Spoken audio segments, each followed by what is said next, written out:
بسم الله الرحمن الرحيم والحمد لله رب العالمين والصلاة والسلام على رسوله الأمين وعلى آله وأصحابه أجمعين ما بعد আমার কথা আপনারা সবাই শুনতে পাচ্ছেন ইনশাআল্লাহ?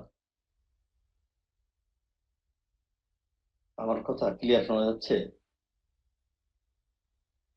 জি জনাব, শোনা যাচ্ছে। আচ্ছা, জাযাকুমুল্লাহ খাইর। নাহমাদুল্লাহ সুবহানাহু ওয়া তাআলা على أن جمعنا وإياكم في هذه اللحظات المباركة. أسأل الله سبحانه وتعالى أن يجمعنا وإياكم في جناته جنات النعيم. মহান আল্লাহ সুবহানাহু ওয়া তাআলার লাখো কোটি শুকরিয়া জ্ঞাপন করছি যে আল্লাহ সুবহানাহু ওয়া তাআলা মেট্রোপলিটন ইউনিভার্সিটি ইসলামিক সোসাইটি কর্তৃক আয়োজিত ফান্ডামেন্টালস অফ ইসলাম এর উপরে, ইসলামের মৌলিক বিষয়ের উপরে 10 দিন ব্যাপী আমাদের এই ইসলামী শরিয়া কোর্সে অংশগ্রহণকারী আমার প্রিয় শিক্ষার্থী বন্ধুগণ, নুহাইয়িকুম বিতাহিয়াতিল ইসলামিল খালিদা। আসসালামু আলাইকুম ওয়া রাহমাতুল্লাহি ওয়া বারাকাতুহু। আমরা মহান আল্লাহ সুবহানাহু ওয়া তাআলার শুকরিয়া জ্ঞাপন করি যে আল্লাহ রাব্বুল আলামিন আমাদেরকে মহাগ্রন্থ আল কোরআন কারীম থেকে এবং তার নবী মুহাম্মদ সাল্লাল্লাহু আলাইহি ওয়াসাল্লামের সুন্নাহ থেকে, তার জীবন আদর্শ থেকে আমরা আমাদের জীবনের মৌলিক বিষয়গুলোর জ্ঞান অর্জন করার একটি পরিবেশ আমাদেরকে আল্লাহ রাব্বুল আলামিন উপহার দিয়েছেন। আমরা সেই মহান আল্লাহর শুকরিয়া জ্ঞাপন করি, আমরা করি আলহামদুলিল্লাহ। বর্তমান সময়ে আমরা যে সময়টা অতিবাহিত করছি, এই সময়টা হচ্ছে ফিতনার একটি সময়, যে সময়টা মানুষের ঈমান হারা হয়ে যাচ্ছে। সহিহ মুসলিমের একটি হাদিস, রাসূল সাল্লাল্লাহু আলাইহি ওয়াসাল্লাম তিনি বলেন, ইন্না বাইনা ইয়াদাই সাআতি ফিতানান কাত'ইল লাইলিল মুযলিম। আমার সামনে, অর্থাৎ কিয়ামতের পূর্বে আমার সামনে একটি কালো অমাবস্যার রাত্রির মতো অন্ধকার ঘন কালো ফিতনার আবির্ভাব হবে।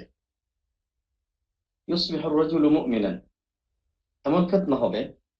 রাসূল সাল্লাল্লাহু আলাইহি ওয়াসাল্লাম এই ফিতনাকে কালো রাত্রি, অন্ধকার রাত্রির সাথে তুলনা করেছেন। তার কারণটা কি? তার কারণ হচ্ছে অন্ধকার রাত্রির মধ্যে নিজের চেহারা, নিজের হাত পর্যন্ত দেখা যায় না। তো অবস্থা এমন হবে, পরিস্থিতি এমন হবে যে একজন মানুষ কোনটা ঈমান, কোনটা কুফর, কোনটা শিরক, কোনটা সুন্নাহ, কোনটা বিদআত, কোনটা সত্য, কোনটা বাতিল, এই বিষয়টি মানুষের জন্য বোঝাটা অত্যন্ত কঠিন হয়ে পড়বে। এহেন এই পরিস্থিতিতে ইউসবিহু আর-রাজুলু মুমিনান, একজন ঈমানদার বান্দা সে সকাল হবে ঈমানদার হয়ে, ওয়া ইউমসি কাফিরান, আর সন্ধ্যা হবে কাফির হয়ে। পরিস্থিতি এমন হবে, এর পরের দিন আরেকজন ঈমানদার বান্দা ইউসবিহু আর-রাজুলু কাফিরান, তার সকাল হবে কাফির হয়ে, ওয়া ইউমসি মুমিনান, আবার সন্ধ্যা হবে ঈমানদার হয়ে। রাসূল সাল্লাল্লাহু আলাইহি ওয়াসাল্লাম তারপরে বললেন, ইয়াবিউ আহাদুহুম দীনাহু বিআরাদিন মিনাদ দুনিয়া। অবস্থা এমন হবে, মানুষেরা তাদের ঈমান, তাদের আকীদা, তাদের কালচার, তাদের আদর্শ দুনিয়ার সামান্যতম লোভ লালসার বিনিময়ে, স্বার্থের বিনিময়ে তারা বিক্রি করে দিয়ে দেবে। আমরা এমন একটি পরিস্থিতি আমরা অতিক্রম করছি। এহেন এই পরিস্থিতিতে আমাদেরকে একমাত্র বাঁচাতে পারে মহান আল্লাহ সুবহানাহু ওয়া তাআলার দয়া, তার রহমা, এবং মহান আল্লাহ সুবহানাহু ওয়া তাআলা প্রদত্ত যে জ্ঞান, যে ওহী আমাদেরকে আল্লাহ রাব্বুল আলামিন উপহার দিয়েছেন, সেই ওহীর জ্ঞান যদি আমরা অর্জন করতে পারি, সেই ওহী জ্ঞানের সাথে যদি আমাদের সময় অতিবাহিত করতে পারি, মহান আল্লাহ সুবহানাহু ওয়া তাআলা তিনি আমাদেরকে এই মহা ফিতনা থেকে, এই বিপর্যয় থেকে আল্লাহ সুবহানাহু ওয়া তাআলা আমাদেরকে রক্ষা করবেন। এজন্য আপনারা দেখবেন আল্লাহ সুবহানাহু ওয়া তাআলা মহাগ্রন্থ আল কোরআন কারীমে সর্বপ্রথম যে আয়াত অবতীর্ণ করেছেন, সে আয়াতটি ছিল ইকরা বিসমি রাব্বিকাল্লাযী খালাক, পড়ো তোমার প্রভুর নামে যিনি সৃষ্টি করেছেন। অর্থাৎ প্রভুর নামে পড়লে মহান আল্লাহ সুবহানাহু ওয়া তাআলাকে চেনা যাবে। মহান আল্লাহ রাব্বুল আলামিন যে বিধিবিধান দিয়েছেন, মহান আল্লাহ সুবহানাহু ওয়া তাআলা ওহীর মাধ্যমে যে আমাদেরকে দিক নির্দেশনা দিয়েছেন, এই দিক নির্দেশনার মাধ্যমেই আমরা আমাদের নিজেদেরকে চিনতে পারবো, কোনটা ঈমান, কোনটা কুফর, কোনটা তাওহীদ, কোনটা শিরক, কোনটা সুন্নাত, কোনটা বিদআত, এই বিষয়গুলো আমরা জানতে পারবো। সহিহ বুখারীর একটা হাদিস আপনাদেরকে শোনাতে চাই। এই হাদিসটি হলো আল্লাহ রাসূল সাল্লাল্লাহু আলাইহি ওয়াসাল্লাম তিনি বলছেন, ইন্নাল্লাহা লা ইয়ানজিউল ইলমা ইনতিজাআন ইয়ানতাজিউহু মিন আল ইবাদ। আল্লাহ সুবহানাহু ওয়া তাআলা তার ইলমকে উঠিয়ে নেন না, ছিনিয়ে নেন না। কিন্তু কিভাবে ইলমটা উঠিয়ে নেন? ইলমটা উঠিয়ে নেবেন এইভাবে, ওয়ালাকিন ইয়াকবিদুল ইলমা বিকবদিল উলামা। আল্লাহ রাব্বুল আলামিন হকপন্থী, সত্যপন্থী আলেমদের মৃত্যুতে আল্লাহ সুবহানাহু ওয়া তাআলা ইলমকে উঠিয়ে নেবেন। অবস্থা কি হবে? হাত্তা ইযা লাম ইবকি আলিমান ইত্তাখাযা আন-নাসু রুউসান জুহালা। আর যখন এই সমাজে, মুসলিম বিশ্বে এই সমাজে কোনো হকপন্থী, সত্যপন্থী আলেম থাকবে না, তো মানুষেরা স্বাভাবিকভাবেই পথভ্রষ্ট আলেমদের অনুসারী হবে। তাদের কথা শুনবে, তাদের কথা জানার চেষ্টা করবে, তাদের অনুসরণ করবে এবং পথভ্রষ্ট আলেমদের, নেতাদের যখনই তারা অনুসরণ করবে, এই পথভ্রষ্ট আলেমরা বা নেতারা তাদেরকে পথভ্রষ্ট করে ফেলবে। ফাসুইলু ফাআফতাউ বিগাইরি ইলমিন ফাআদাল্লু ওয়া আদাল্লু। তারা কোরআন সুন্নাহ বহির্ভূত সমাধান দেওয়ার চেষ্টা করবে জনগণকে, অনুসারীদেরকে, ছাত্রদেরকে, শিক্ষার্থীদেরকে। তারা নিজেরাও পথভ্রষ্ট হবে এবং গোটা জাতিকে পথভ্রষ্ট করে ফেলবে। এহেন এই পরিস্থিতিতে আমাদেরকে দ্বীন জ্ঞান, দ্বীন ইলম, কোরআন সুন্নাহর জ্ঞান, যে জ্ঞানটি মহান আল্লাহ রাব্বুল আলামিন আমাদেরকে দান করেছেন, যে জ্ঞানের ব্যাপারে নবী মুহাম্মদ সাল্লাল্লাহু আলাইহি ওয়াসাল্লাম বিদায় হজ্জের ভাষণে লক্ষাধিক সাহাবা کرامদের সামনে তিনি বলেছিলেন, তারাকতু ফীকুম আমরাইন। আমি তোমাদের কাছে দুটি বিষয় রেখে গেলাম। এই দুটি বিষয় যদি তোমরা আঁকড়ে ধরে রাখতে পারো, এই দুটি বিষয় যদি তোমরা গবেষণা করতে পারো, অধ্যয়ন করতে পারো, পড়াশোনা করতে পারো, জীবনে বাস্তবায়ন করার চেষ্টা করতে পারো, লান তাদিল্লু বা'দি। কোনদিন তোমরা পথভ্রষ্ট হবে না। কেউ তোমাদেরকে পথভ্রষ্ট করতে পারবে না। কেউ তোমাদেরকে হক পথ থেকে সরিয়ে নিয়ে গিয়ে বাতিল পথে তোমাদেরকে পরিচালিত করতে পারবে না। সেটা কি? সেটা হলো কিতাবুল্লাহি, আমার কিতাব। নবী মুহাম্মদ সাল্লাল্লাহু আলাইহি ওয়াসাল্লাম বলছেন কিতাবুল্লাহি, সেটা হচ্ছে আল্লাহর কিতাব, ওয়া সুন্নতি, এবং আমি নবী মুহাম্মদ সাল্লাল্লাহু আলাইহি ওয়াসাল্লামের সুন্নাহ। নবী মুহাম্মদ সাল্লাল্লাহু আলাইহি ওয়াসাল্লাম এই আল্লাহ প্রদত্ত এই জ্ঞান, এই ওয়াহী, নবী সাল্লাল্লাহু আলাইহি ওয়াসাল্লাম প্রদত্ত এই ওয়াহীর জ্ঞান যারাই অর্জন করতে পেরেছে তাদের ব্যাপারে সুসংবাদ প্রদান করেছেন। যে হাদিসটি সহিহ মুসলিমের মধ্যে বর্ণিত হয়েছে, আল্লাহ রাসূল সাল্লাল্লাহু আলাইহি ওয়াসাল্লাম তিনি বলেন, মান ইউরিদিল্লাহু বিখাইরান ইউফাক্কিহু ফিদ-দীন। মহান আল্লাহ সুবহানাহু ওয়া তাআলা যার কল্যাণ চেয়েছেন, অবশ্যই তাকে আল্লাহ সুবহানাহু ওয়া তাআলা সেই ইসলামের এই যে ফিকহ রয়েছে, জ্ঞান রয়েছে, ওয়াহির যে জ্ঞান রয়েছে, সেই ওয়াহির জ্ঞান অর্জন করার তৌফিক দান করে থাকেন। এটা আমাদের জন্য সৌভাগ্যের বিষয়। এই হাদিসের ব্যাখ্যায় ইবনে হাজার আল আসকালানী রাহিমাহুল্লাহ তিনি বলেন, যাদের কোনো কল্যাণ চাননি আল্লাহ রাব্বুল আলামিন, তাদেরকে ইসলামের এই জ্ঞান দান করেন না। তো আমরা যারা আজকে মেট্রোপলিটন ইউনিভার্সিটি ইসলামিক সোসাইটি কর্তৃক আয়োজিত এই ফান্ডামেন্টালস অফ ইসলাম, ইসলামের মৌলিক বিষয়ের উপরে আমরা যারা জ্ঞানের অনুসরণের জন্য যারা আমরা সম্পৃক্ত হয়েছি, আমরা আশা করি মহান আল্লাহ রাব্বুল আলামিন আমাদের কল্যাণ চেয়েছেন। আমাদেরকে আল্লাহ সুবহানাহু ওয়া তাআলা তিনি ভালোবেসেছেন এবং মহান আল্লাহ সুবহানাহু ওয়া তাআলা তাআলার ভালোবাসা পাওয়ার একটি গুরুত্বপূর্ণ অন্যতম একটি মাধ্যমই হচ্ছে কোরআন এবং সুন্নাহর জ্ঞান অর্জন করার চেষ্টা করা, কোরআন এবং সুন্নাহর জ্ঞানের সাথে সম্পৃক্ত হওয়া, আলেম উলামাদের সাথে সম্পৃক্ত হওয়া। এই সম্পৃক্ত হওয়ার মধ্য দিয়েই আমরা আল্লাহ রাব্বুল আলামিন আমাদেরকে জান্নাতের প্রতি পরিচালিত করবেন ইনশাআল্লাহ। যে হাদিসটি সুনান আত-তিরমিজির মধ্যে বর্ণিত হয়েছে, আল্লাহ রাসূল সাল্লাল্লাহু আলাইহি ওয়াসাল্লাম তিনি বলেন, মান সালাকা তারিকান ইয়ালতামিসু ফীহি ইলমান সাহালাল্লাহু লাহু বিহি তারিকান ইলাল জান্নাহ। কোন ব্যক্তি ইলম অর্জন করার জন্য কোন পথ অনুসরণ করে, পথ অবলম্বন করে, মহান আল্লাহ রাব্বুল আলামিন এই পথের মাধ্যমেই তাকে জান্নাতের পথে পরিচালিত করেন। শুধু তাই নয়, ওয়া ইন্নাল আলিমা লা ইস্তাগফিরু লাহু মান ফিস সামাওয়াতি ওয়া মান ফিল আরদ। যারা জ্ঞান অন্বেষণের জন্য বের হয়, তালেব ইলম যারা, যারা কোরআন সুন্নাহর জ্ঞান অর্জনের জন্য চেষ্টা সাধনা করে, পরিশ্রম করে, আল্লাহ রাব্বুল আলামিনের ওয়া ইন্নাল আলিমা লা ইস্তাগফিরু লাহু মান ফিস সামাওয়াতি ওয়া মান ফিল আরদি, আকাশবাসীরা তার জন্য ইস্তেগফার করে, ক্ষমা প্রার্থনা করে, জমিনের মধ্যে যারা আছে তারাও তার জন্য ক্ষমা প্রার্থনা করে, হাত্তাল হাইতানু ফিল মাই, এমনকি সাগরের ৩ মাস পর্যন্ত ওই সমস্ত তালেব ইলমের জন্য যারা কোরআন সুন্নাহ জ্ঞান অর্জন করার চেষ্টা করে তাদের জন্য ৩ মাস পর্যন্ত। অন্য একটি হাদিসের বর্ণনায় আসছে, হাত্তা নামলাতা ফি জুহরিহা, এমনকি গর্তের পিপিলিকা পর্যন্ত ওই সমস্ত আলেমদের জন্য, তালেব ইলমের জন্য যারা কোরআন সুন্নাহর জ্ঞান অর্জন করার জন্য সমবেত হয়, পরিশ্রম করে সাধনা করে, তাদের জন্য মাগফিরাতের কামনা করে। আমার সম্মানিত আজকের এই প্রোগ্রামের যারা সম্মানিত অংশগ্রহণকারী শিক্ষার্থী বন্ধুরা, আমরা মহান আল্লাহ সুবহানাহু ওয়া তাআলার শুকরিয়া জ্ঞাপন করি যে আল্লাহ সুবহানাহু ওয়া তাআলা আমাদেরকে দ্বীন ইলম অর্জন করার তৌফিক দান করেছেন। আমরা কোরআন সুন্নাহর জ্ঞান অর্জন করার তৌফিক দান করেছেন। এই কোরআন সুন্নাহর জ্ঞান অর্জন করার জন্য কিছু আদাব রয়েছে। আমি আপনাদের সামনে এই কোরআন সুন্নাহর এই জ্ঞান অর্জন করার কিছু আদাব উল্লেখ করি। সংক্ষিপ্ত পরিসরে আমাদের মূল আলোচনায় চলে যাব ইনশাআল্লাহ তাআলা। তার কারণ হচ্ছে আমরা যদি এই কোরআন সুন্নাহর যে জ্ঞান রয়েছে, এই কোরআন সুন্নাহর জ্ঞান অর্জন করার ক্ষেত্রে আমরা যদি এই আদাবগুলি অবলম্বন না করি, তাহলে আমাদেরকে মহান আল্লাহ রাব্বুল আলামিন এই জ্ঞান অর্জন করার ক্ষেত্রে কোনো বারাকাত দান করবেন না।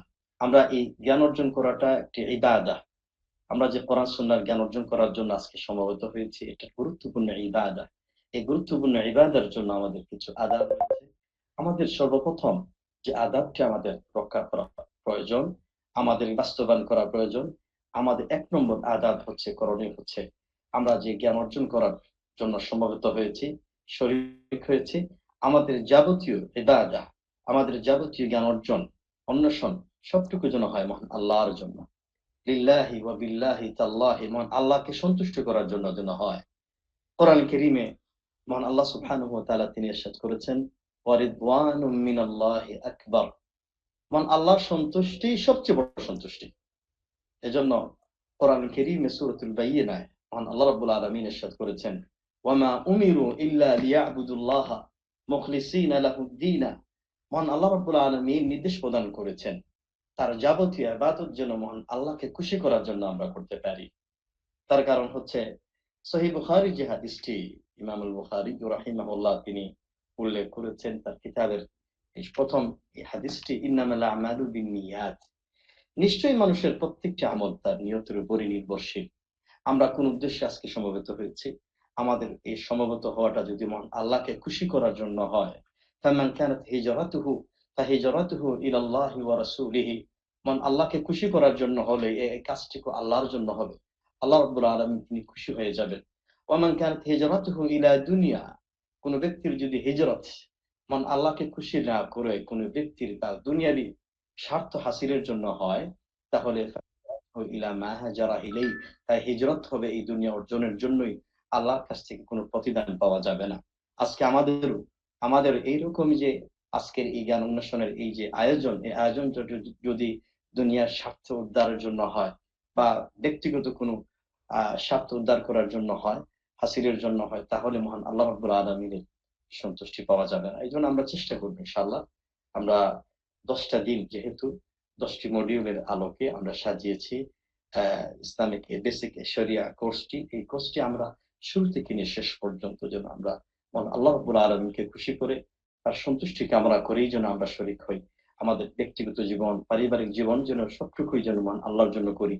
আল্লাহ রাব্বুল আলামিন আমাদেরকে শিখিয়ে দিয়েছেন, কুল ইন্না সালাতি ওয়া নুসুকি ওয়া মাহইয়ায়া ওয়া মামাতি লিল্লাহি রাব্বিল আলামিন, বলুন হে নবী মুহাম্মদ সাল্লাল্লাহু আলাইহি ওয়াসাল্লাম, আমার সালাত, আমার কুরবানি, আমার জীবন, আমার মরণ সবটুকু যেন হয় মহান আল্লাহর জন্য। আর এই কাজটুকু যদি আমরা করতে পারি, রাসূল সাল্লাল্লাহু আলাইহি ওয়াসাল্লাম তিনি বলছেন, ইন্নাকুম তুনসারুনা ওয়া তুরযাকুনা বিইখলাসিকুম, তোমরা তোমাদের ইখলাসের কারণেই তোমরা সাহায্য প্রাপ্ত হবে। 2 নম্বর যে কাজটুকু আমাদের করার প্রয়োজন সেটি হচ্ছে আল আমালু বিল ইলমি, আমরা যতটুকু ইলম অর্জন করব ততটুকু আমল করার চেষ্টা করব ইনশাআল্লাহ তাআলা। ইমাম আল খাত্তাবী রাহিমাহুল্লাহ তিনি ইলমের মর্যাদায় আলোচনা করতে গিয়ে তিনি বলেছেন, মা কানা লিল ইলমি শারাফান ইল্লা লিআজলিল আমাল, ইলমের যে এত মর্যাদা, কোরআন সুন্নাহর জ্ঞানের যে এত মর্যাদা, এই এত মর্যাদার কারণটা কি? একটি মাত্র কারণই হচ্ছে যে ইলমের আমল করা হয়, এই জন্য এত মর্যাদা। এজন্য আল্লাহ সুবহানাহু ওয়া তাআলা তিনি কোরআন কারীমে আলেমদের প্রশংসা করেছেন, ইন্নামা ইয়াখশাল্লাহা মিন ইবাদিহিল উলামা, আলেমরাই সবচেয়ে বেশি মহান আল্লাহ রাব্বুল আলামিনকে বেশি ভয় করে, যে আলেমরা নাকি ইলমের আমল করে। কোরআন কারীমের মধ্যে সূরাতুস সাফে আল্লাহ সুবহানাহু ওয়া তাআলা তিনি বলেছেন, ইয়া আইয়ুহাল্লাযীনা আমানু লিমা তাকুলুনা মা লা তাফআলুন, হে ঈমানদারেরা তোমরা এমন কথা কেন বলো যেটা বলো তোমরা আমল করো না। কাবুরা মাকতান ইনদাল্লাহ আন তাকুলু মা লা তাফআলুন। মানে আল্লাহর কাছে এটা সবচেয়ে বড় ঘৃণিত জঘন্যতম কাজ, যে কাজটুকু আমরা বলি আমরা আমল করি না। আমাদের ইলমের আমল করতে হবে। এই ইলমের যদি আমরা আমল করি, বাস্তবায়ন করি কোরআন সুন্নাহর আলোকে, তাহলে মহান আল্লাহ রাব্বুল আলামিন আমাদের এই ইলমের মধ্যে বারাকা দান করবে ইনশাআল্লাহ তাআলা। ৩ নম্বর যে বিষয়টি ইলমের জন্য অত্যন্ত গুরুত্বপূর্ণ বিষয়, আস-সাবরু ওয়াল মুসাবারা। আমাদের ধৈর্য ধারণ করা প্রয়োজন, সবর ইখতিয়ার করা প্রয়োজন, যাতে আমরা এই ইলমের এই সফরটা যেন আমরা সঠিকভাবে আমরা অর্জন করতে পারি। কারণ শয়তান আমাকে আপনাকে কোনো অবস্থায় চাবে না। কোন অবস্থায় চাইবে না সে আমরা এই কোরআন সুন্নাহর জ্ঞান অর্জন করার মধ্য দিয়ে আমাদের জীবনটাকে সুন্দর করি। শয়তান এটা চাইবে না। ইবলিস এটা চাইবে না। এজন্য ইবলিস এর ষড়যন্ত্র থেকে যেন আমরা মুক্ত হয়ে সবর ইখতিয়ার করি, ধৈর্য ধারণ করি। আরবি ভাষায় একটি প্রবাদ আছে, আ'তিল ইলমা কুল্লাকা ইউতিকা বা'দাহু। তুমি তোমার সবটুকু সময় ইলমকে যদি প্রদান করো, ইলম তোমাকে সামান্যতম দেবে। এত কিছু অর্জন করার পর, পরিশ্রম করার পরে ইলম সামান্যতম দেবে। কিন্তু আমাদের অবস্থাটা এমন হয়, সামান্যতম পড়াশোনা করে আমরা অনেক কিছু অর্জন করার কামনা করি, চেষ্টা করি। এটা হয় না। ইলমের জন্য পরিশ্রম লাগে। এজন্য আল্লাহ সুবহানাহু ওয়া তাআলা কোরআন কারীমে সূরাতু আল আনকাবুতের শেষের দিকে তিনি ইরশাদ করেছেন, ওয়াল্লাযীনা জাহাদু ফীনা লানাহদিয়ান্নাহুম সুবুলানা। যারা নাকি আমার পথে সবর ইখতিয়ার করে, মুজাহাদা পরিশ্রম করে, ইলম অর্জন করার ক্ষেত্রে গিয়ে কষ্ট সাধনা করে, আল্লাহ রাব্বুল আলামিন বলেন, লানাহদিয়ান্নাহুম সুবুলানা।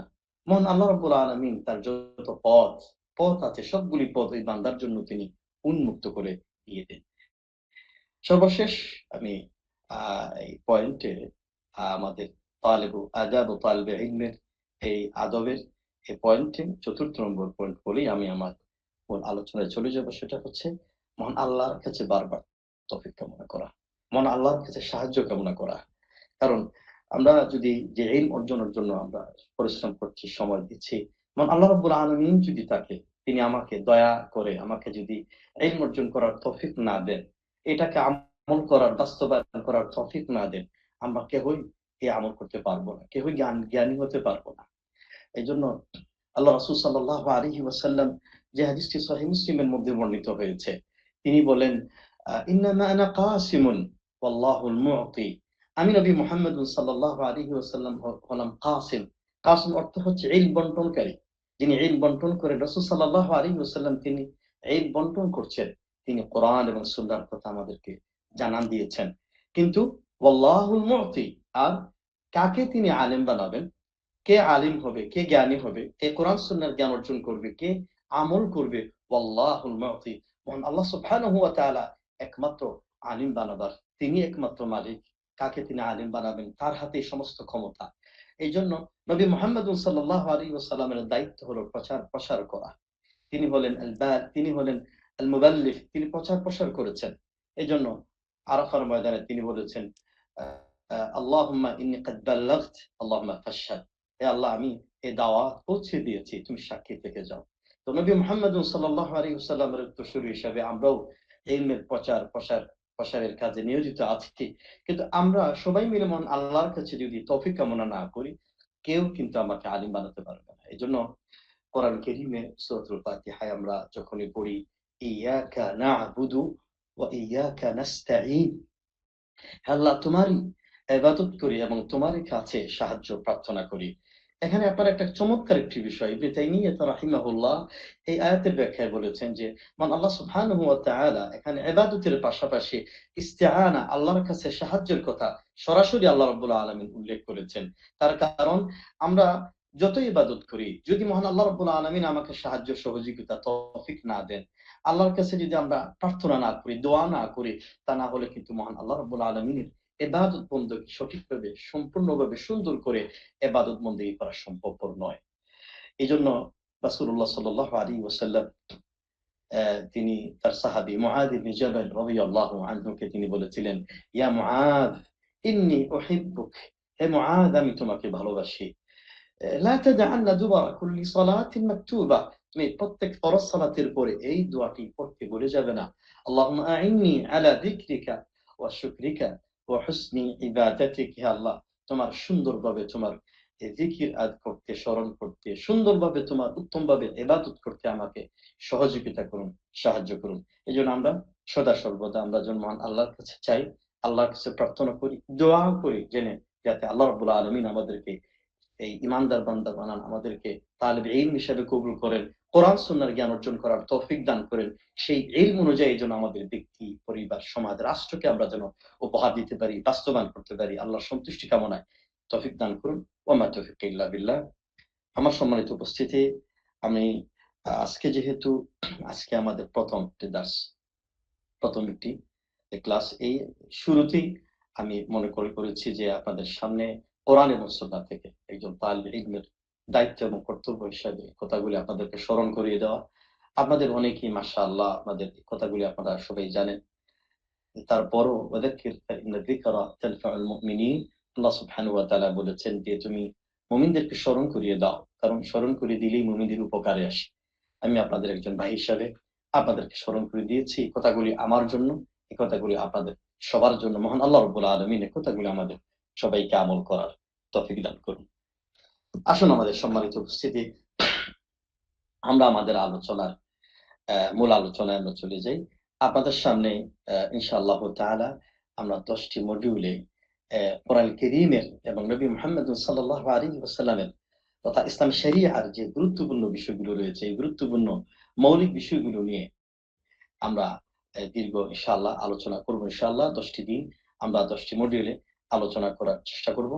শুরুতে আপনাদের সবাইকে আন্তরিক মোবারকবাদ জানাই, ধন্যবাদ জানাই। আপনাদের শতব্যস্ততা, কর্মব্যস্ততা, আপনাদের পড়াশোনা, স্টাডি এর মাঝে যে আপনারা আল্লাহ রাব্বুল আলামিনকে জানার জন্য, চেনার জন্য, নবী মুহাম্মদ সাল্লাল্লাহু আলাইহি ওয়াসাল্লামকে জানার জন্য যে এত ভালোবাসা নিয়ে, এত ভালোবাসা নিয়ে আপনারা সময় অতিবাহিত করছেন, সময় দিচ্ছেন, আল্লাহ সুবহানাহু ওয়া তাআলা আপনাদের এই সময়টুকু আল্লাহ রাব্বুল আলামিন কবুল করুন। কিয়ামতের দিন নাজাতের ওসিলা হিসেবে আল্লাহ রাব্বুল আলামিন কবুল করুন এবং আল্লাহ রাব্বুল আলামিন এই ইবাদতের মাধ্যমেই যেন এই ওসিলাতে আল্লাহ রাব্বুল আলামিন আপনাদের আমাদের সবার সময়ে, সবার সম্পদে, সবার আখলাকে, জীবনে বারাকা দান করুন। ওয়া মা তৌফিক ইল্লা বিল্লাহ। আমার সম্মানিত উপস্থিতি, আমরা কোরআন এবং সুন্নাহর আলোকে ইসলামের মৌলিক বিষয়গুলো নিয়ে আমরা আলোচনা করব ইনশাআল্লাহ। আর একজন ইমানদার বান্দার ইসলামের মৌলিক বিষয়গুলো, যে বিষয়গুলি প্রত্যেকটি ইমানদার বান্দার জানা, জ্ঞান অর্জন করা অত্যন্ত জরুরি একটি বিষয়, যে বিষয়টির ক্ষেত্রে আল্লাহ রাব্বুল আলামিন কোরআনুল কারীমের মধ্যে তিনি ইরশাদ করেছেন, ওয়ালাকিন কুনু রাব্বানিয়িনা, তোমরা রব্বানি হও। রব্বানি কারা? রব্বানি তারা। ইমাম আহমদ ইবনে হাম্বল রাহিমাহুল্লাহ তিনি রব্বানির তাফসীর করেছেন, তাআল্লুমু সিগারিল ইলমি ক্বাবলা আল কিবার। বড় বড় বিষয়গুলোর পূর্বে ছোট্ট ছোট্ট বিষয়গুলি, যে বিষয়গুলি তোমাদের দৈনন্দিন প্রয়োজন, তোমাদের উঠতে বসতে প্রয়োজন, তোমাদের চলতে ফিরতে প্রয়োজন, তোমাদের সব সময়ের প্রয়োজন, এই বিষয়গুলি, মৌলিক বিষয়গুলি তোমরা জ্ঞান অর্জন করার চেষ্টা করো, সেগুলা শিক্ষা জ্ঞান অর্জন করার চেষ্টা করো। এই কোরআন কারীমের আলোকেই মূলত আমরা এই মৌলিক বিষয়গুলো নিয়ে আলোচনা করবো ইনশাআল্লাহ। নবী মুহাম্মদ সাল্লাল্লাহু আলাইহি ওয়াসাল্লাম তিনি বলেছেন, তালাবুল ইলমি ফারিদাহ আলা কুল্লি মুসলিমিন, জ্ঞান অর্জন করা প্রত্যেক মুসলিমদের জন্য একটি ফরজ। যে এই যে তালাবুল ইলমি ফারিদা, এই ফরজ বিষয়গুলো আমাদের জানা উচিত শুরুতেই।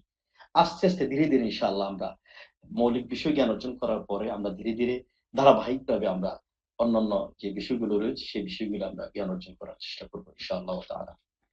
আমার সম্মানিত অংশগ্রহণকারী তিনি ভাই এবং বোনেরা, আমরা এই মৌলিক বিষয়গুলোর মধ্যে 10টি মডিউলের মধ্যে আজকে আমরা প্রথম মডিউল নম্বর 1 নং মডিউল আমরা আলোচনা করবো ইনশাআল্লাহ।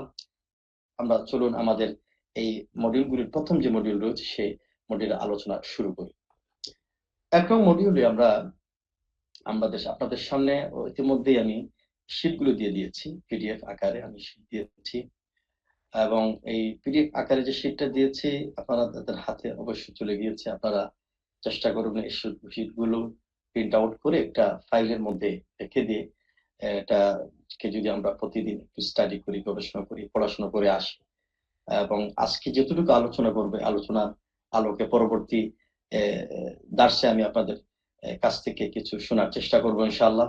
কতটুকু আমরা বুঝেছি কারণ আসলে কথা বলা মূল উদ্দেশ্য নয়, কথা কতটুকু আমরা হৃদয়ঙ্গম করতে পেরেছি, বুঝতে পেরেছি, এটাই হলো আমাদের আজকে মুখ্য বিষয়। তো আমি আজকের এই প্রথম মডিউলে আমরা আলোচনার বিষয়বস্তু নির্ধারণ করেছি যে আজকের এই মডিউল আমরা অধ্যয়ন করে যে বিষয়গুলি আমরা জানতে পারবো, ইসলামী আকীদার পরিচয় বা বিষয়বস্তু সম্পর্কে আমরা জানতে পারবো ইনশাআল্লাহ তাআলা।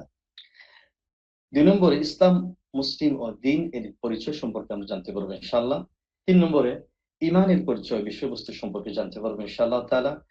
এবং ৪র্থ নম্বরে ঈমানের বিষয়ে জ্ঞান অর্জনের গুরুত্ব যে বিষয়টি রয়েছে সে বিষয়টি সম্পর্কে জানতে পারবো ইনশাআল্লাহ। সর্বশেষ ঈমানের বিষয়ে জ্ঞান অর্জনের যে উৎস রয়েছে, ঈমানের যে কোন বিষয় থেকে আমরা জ্ঞান অর্জন করি বা ঈমানের যে মৌলিক বিষয় রয়েছে, উৎস রয়েছে, সেই বিষয়গুলো আলোচনা করে আমার আলোচনার ইতি টানবো ইনশাআল্লাহ তাআলা। আমরা শুরুতেই প্রথম বিষয়টি আলোচনা করতে চাই। প্রথম বিষয়টি হচ্ছে ইসলামী আকীদার পরিচয়। তো ইসলামী আকীদা আমাদের এই সমাজে আকীদা শব্দটি বহুল প্রচলিত একটি শব্দ। সবাই আকীদা শব্দটি সবাই জানেন এবং ব্যবহার করে থাকেন। তো আল আকীদা মূলত এই আরবি শব্দ, এই শব্দটি মূলত আল আকদু এই শব্দ থেকে গৃহীত হয়েছে। এবং আমরা আল আকদু শব্দটি আমরা অনেকেই জানি বিবাহের ক্ষেত্রে যে অনুষ্ঠানটি শুরুতেই অনুষ্ঠিত হয় সেটা হলো আকদ অনুষ্ঠান। তো আকদ অনুষ্ঠান অর্থ হলো চুক্তি করা, চুক্তিবদ্ধ হওয়া। স্বামী এবং স্ত্রী মহারানা ইজাব কবুলের মাধ্যমে, সাক্ষী প্রদানের মাধ্যমে যখনই তারা চুক্তিবদ্ধ হয় তখন একজন স্বামীর জন্য স্ত্রী হালাল হয়ে যায়, তখন এটাকে বলা হয় আকদ অনুষ্ঠান। তো এই মূলত আকদ এটাকে একটা অর্থে ব্যবহার করা হয় এবং এর স্বাভাবিক বা সাধারণ যে অর্থগুলো রয়েছে সেটা হচ্ছে দৃঢ়ভাবে বন্ধন, যে বন্ধনগুলো আমরা একটু আগে বললাম আকদ অনুষ্ঠানকে বলা হয়েছে। তো কোরআন কারীমে আবার এটাকে মুখের জটিলতা, জড়তা হিসাবেও ব্যবহার করা হয়ে থাকে। যেমন মূসা আলাইহিস সালাতু ওয়াস সালাম, তিনি তার মুখের একটু জড়তা ছিল। তিনি মহান আল্লাহর কাছে দোয়া করে বলেছিলেন, ওয়াহলুল উকদাতাম মিন লিসানি। হে আল্লাহ, আমার যে মুখের জড়তা রয়েছে, এই যে মুখের জড়তা আমাকে দূর করে দেন, সমাধান করে দেন। এজন্য তিনি পরবর্তীতে বলেছেন যে আমার ভাই হারুন, আখি হারুন আফসাহু মিন্নি লিসানান, আমার ভাই হারুন তিনি আমার চেয়ে স্পষ্টবাদী, আমার চেয়ে তিনি সুন্দর কথা বলতে পারেন। তো একটা অর্থ হলো চুক্তি, আরেকটা অর্থ হলো মুখের জড়তা। তেমনি ভাবে এই আকদুন শব্দটা আরেকটি অর্থ হচ্ছে গিট বলা হয়। যেমন সূরাতু আল ফালাক মহান আল্লাহ সুবহানাহু ওয়া তাআলা ইরশাদ করেছেন, ওয়া মিন শাররিন নাফাসাতি ফিল উকাদ। উকাদ মানে অর্থই হলো যে আপনারা সবাই জানেন যে নবী মুহাম্মদ সাল্লাল্লাহু আলাইহি ওয়াসাল্লামকে যখন জাদু করা হয়েছিল, এই জাদুর প্রভাব ৬ মাস পর্যন্ত তার মধ্যে ছিল এবং এক ইহুদি লাবিদ ইবনে আসাম তিনি একটা খেজুরের আহ, একটি কিসের সাথে মিলে, খেজুরের একটি গাছের একটা ডালের সাথে মিলে সে কি করেছিল, একটা জাদু করেছিল এবং নবী মুহাম্মদ সাল্লাল্লাহু আলাইহি ওয়াসাল্লামের এই শরীর থেকে ১১টি চুল এনে সেখানে গিট দিয়ে দিয়েছিল। এটাকে বলা আকদ, একদুন। তো এই গিট অর্থে ব্যবহার করা হয় এটাকে। তো যাই হোক, আমরা আকীদা বা আকদ, আল আকদ এর শব্দের ব্যাখ্যা বা অর্থ, আবিধানিক অর্থ সম্পর্কে আমরা জানার চেষ্টা করেছি।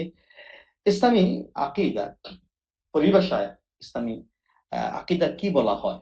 এক্ষেত্রে মুহাম্মদ ইবন ইব্রাহিম আল আল্লামা মুহাম্মদ ইব্রাহিম তার প্রসিদ্ধ কিতাব আল আকীদা, সেখানে তিনি উল্লেখ করেছেন যে এল ঈমানু জাযিম বিল্লাহি ওয়া মালাইকাতিহি ওয়া কুতুবিহি ওয়া রুসুলিহি واليوم الآخر والقدر خيره وشره وبكل ما جاء في القرآن الكريم والسنة الصحيحة من أصول الدين وأموره وأخباره। ইসলামী পরিবেশে আকীদা হচ্ছে যে মহান আল্লাহ সুবহানাহু ওয়া তাআলা প্রতি ঈমান, তার ফেরেশতাকুল, তার কিতাবসমূহ, তার রাসূলগণের প্রতি ঈমান, শেষ দিবসের প্রতি ঈমান এবং তাকদীরের যাবতীয় ভালো-মন্দের প্রতি ঈমান এবং কোরআনুল কারীমের মধ্যে যা বর্ণিত হয়েছে, নবী মুহাম্মদ সাল্লাল্লাহু আলাইহি ওয়াসাল্লামের সহিহ হাদিসের মধ্যে যা উল্লেখিত হয়েছে, এ সমস্ত দ্বীনের মৌলিক বিষয়ের প্রতি অন্তরে সুদৃঢ়, মজবুত, বিশুদ্ধ ঈমান লালন করা, বিশ্বাস লালন করার নাম হচ্ছে আকীদা। বিশ্বাস লালন করার নামই হচ্ছে আকীদা। এটা হলো আমরা ইসলামী পরিবেশে আকীদা বলি। এবং স্বাভাবিক অর্থে আকীদা বা বিশ্বাস এটা যেকোনো বিশ্বাস হতে পারে। যেমন বিধর্মীদের একটা আকীদা আছে, হিন্দুরা তাদের একটা আকীদা, তারা অসংখ্য রবে বিশ্বাস করে। ইহুদি ধর্মের আকীদা একটা আছে। এই খ্রিস্টানদের একটা আকীদা আছে। খ্রিস্টানরা নাউযুবিল্লাহ, ঈসা আলাইহিস সালাতু ওয়াস সালামকে আল্লাহর পুত্র মনে করে, ইহুদিরা উযাইর আলাইহিস সালাতু ওয়াস সালামকে আল্লাহর পুত্র মনে করে, তাদের নিঃসন্দেহে এটা বাতিল আকীদা। এই হিন্দুরা তারা অনেক ইলাহে বিশ্বাস করে, রবে বিশ্বাস করে, এটা তাদের আকীদা। অর্থাৎ আকীদা বলা হয় মানুষ মনের প্রাণে দৃঢ়তা নিয়ে, বিশ্বাস নিয়ে, মজবুত ঈমান নিয়ে যে বিশ্বাস করে সেটাই আকীদা। কিন্তু ইসলামী পরিভাষায় আকীদা বলা হয় একটু আগে যে বিষয়টা আপনাদের সামনে উল্লেখ করলাম। এই ইসলামী এই আকীদার এই পরিভাষাটি মূলত নবী মুহাম্মদ সাল্লাল্লাহু আলাইহি ওয়াসাল্লামের সময় থেকে প্রথম এই শতাব্দী থেকেই ঈমান শব্দটির ব্যবহার হয়েছে। আমি মূলত এই আকীদা শব্দটি ইচ্ছে করে আপনাদের সামনে নিয়ে এসেছি, কারণ এই শব্দটি বারবার আমাদের সামনে রিপিট হবে। কিন্তু কোরআন কারীমের মধ্যে যে শব্দের ব্যবহার এবং নবী মুহাম্মদ সাল্লাল্লাহু আলাইহি ওয়াসাল্লামের হাদিসের মধ্যে যে শব্দের ব্যবহার সেটা ছিল ঈমান। কিন্তু সময়ে সময়ে এই শব্দের পরিভাষার একটু কি হয়েছে, একটু নতুন একটা ভার্সন এসেছে, নতুন নতুন শব্দের ব্যবহার হয়েছে, কিন্তু ঘুরে ফিরেই বিষয়বস্তু কিন্তু একটাই, সেটা হচ্ছে যেমন আল্লাহ সুবহানাহু ওয়া তাআলার প্রতি বা আরকানুল ঈমানের প্রতি যে বিশ্বাস, এই বিশ্বাসটুকু বোঝানোর জন্যই নবী মুহাম্মদ সাল্লাল্লাহু আলাইহি ওয়াসাল্লামের সময়ে এটাকে ঈমান হিসেবে ব্যবহার করা হয়েছে। আমরা দেখেছি পরবর্তী শতাব্দীতে ব্যবহার করা হয়েছে আল ফিকহুল আকবার। ইমাম আবু হানিফা রাহিমাহুল্লাহর প্রসিদ্ধ কিতাব আল ফিকহুল আকবার, বিশ্বাসগত বিষয় নিয়ে আলোচনা করা হয়েছে। পরবর্তী সময়ে আলোচনা হয়েছে এই আত-তাওহীদ। এজন্য অনেক আলেম উলামা আকীদার বিষয়ে আলোচনা করতে গিয়ে তারা তাওহীদের কিতাব সংকলন করেছেন, রচনা করেছেন। এই আকীদার বিষয়ে আলোচনা করতে গিয়ে, ঈমানের বিষয়ে আলোচনা করতে গিয়ে কেউ কেউ এটাকে ব্যবহার করেছেন আস-সুন্নাহ, যেমন উসুলুস সুন্নাহ কিতাব রয়েছে। কেউ কেউ পরবর্তী সময়ে এই ইসলামী আকীদা বা ঈমানের বিষয়ে আলোচনা করতে গিয়ে পরবর্তী শতাব্দীতে নামকরণ করেছেন শরিয়া। আবার পরবর্তী সময়ে এটার নামকরণ করেছেন উসুলুদ্দিন। তো আপনারা যারা মদিনা বিশ্ববিদ্যালয়ে যারা যাওয়ার সুযোগ হয়েছে কিনা, যারা মদিনা বিশ্ববিদ্যালয়ে গিয়েছেন, সেখানে একটি আকীদার একটা ফ্যাকাল্টি আছে, সেটার নামই হচ্ছে কুল্লিয়াতু উসুলুদ্দিন। কুল্লিয়াতু উসুলুদ্দিন মানে উসুলুদ্দিন, অর্থাৎ সেখানে ইসলামের মৌলিক আকীদার বিষয়বস্তু, ঈমান সম্পর্কিত বিষয় আলোচনা করা হয়। সেটা আলাদা আলাদা একটা অনুষদ। আবার সেখানে কুলিয়াতুল শরিয়া, ফিকহ সংক্রান্ত আলোচনা করা হয়, কুলিয়াতুল হাদিস। আর যেখানে আকীদার আলোচনা করা হয় সেখানে নামই হচ্ছে কুলিয়াতু উসুলুদ্দিন। তো যাই হোক, পরবর্তী সময়ে বিশেষ করে পঞ্চম হিজরি শতকে এর ব্যবহার লাভ করে আল আকীদা এখনো পর্যন্ত আমাদের সমাজে এই আকীদা নামে আমাদের পরিচিতি লাভ করছে। এবং আপনারা দেখবেন মাদ্রাসা শিক্ষা বোর্ডের যে বই রয়েছে, যে সেখানে আকীদা ওয়াল ফিকহ, তো আকীদা বলতে সেখানে ঈমানের আলোচনা, তাওহীদের আলোচনা, উসুলুদ্দীনের আলোচনা, সেখানে সুন্নাহ যেটা আকীদা বলে বোঝানো হয়েছে, তাওহীদের আলোচনা, ফিকহ আকবরী আলোচনা করা হয়েছে। এক কথায় এই সময় সময় যে পরিভাষাগুলো আমাদের সামনে এসেছে, মুসলিম উম্মাহর মধ্যে এসেছে, তার মূল বিষয়বস্তুই ছিল যে ঈমানের বিষয় নিয়ে আলোচনা। তো আমার সম্মানিত উপস্থিতি, আমরা আশা করছি আমরা এই বিষয়টি আমরা অনুধাবন করতে পেরেছি। এরপরে যে বিষয়টি নিয়ে আমরা আলোচনা করতে চাই সেটা হচ্ছে ইসলাম, মুসলিম ও আদ-দ্বীন শব্দের পরিচয়। এই বিষয়গুলো আমাদের ক্লিয়ার হওয়া প্রয়োজন যে ইসলাম শব্দটি এসেছে যে সিলমুন, সিন লাম মিম, যার অর্থই হলো যে শান্তি, নিরাপত্তা, আত্মসমর্পণ করা, বশ্যতা স্বীকার করা। এটাকে বলা হয় আত্মসমর্পণ করা, সারেন্ডার হয়ে যাওয়া। এটার নাম হচ্ছে আল ইসলাম। তো ইসলামী পরিভাষায় ইসলাম কাকে বলা হয়? ইসলামী এই পরিভাষায় ইসলাম বলা হয় যে মহান আল্লাহ রাব্বুল আলামিনের একত্ব বিশ্বাস রেখে, তার তাওহীদে বিশ্বাস রেখে, তার নির্দেশ অনুযায়ী জীবন পরিচালনা করার নামই হচ্ছে আল ইসলাম। তার কোরআন সুন্নাহর আলোকে, ইসলামের আলোকে জীবন যারা পরিচালনা করেন, যে হেদায়েত আল্লাহ রাব্বুল আলামিন ইসলামের মাধ্যমে দিয়েছেন, যে হেদায়েতটুকু আমরা যে পেয়েছি তার নামই হচ্ছে ইসলাম। আর মুসলিম বলা হয় যে মহান আল্লাহ রাব্বুল আলামিন প্রদত্ত যে ইসলাম আমাদেরকে উপহার দিয়েছেন, সে ইসলামের অনুশাসন মেনে ব্যক্তিগত জীবন, পারিবারিক জীবন, সামাজিক জীবন তথা রাষ্ট্রীয় জীবন যখন আমরা বাস্তবায়ন করার চেষ্টা করি, তখনই আমাদেরকে বলা হবে মুসলিম। অর্থাৎ মহান আল্লাহ রাব্বুল আলামিনের এই দ্বীনের সামনে আত্মসমর্পণকারী ব্যক্তিকে বলা হয় মুসলিম। আর-দ্বীন, আর-দ্বীন শব্দের অর্থটা কি?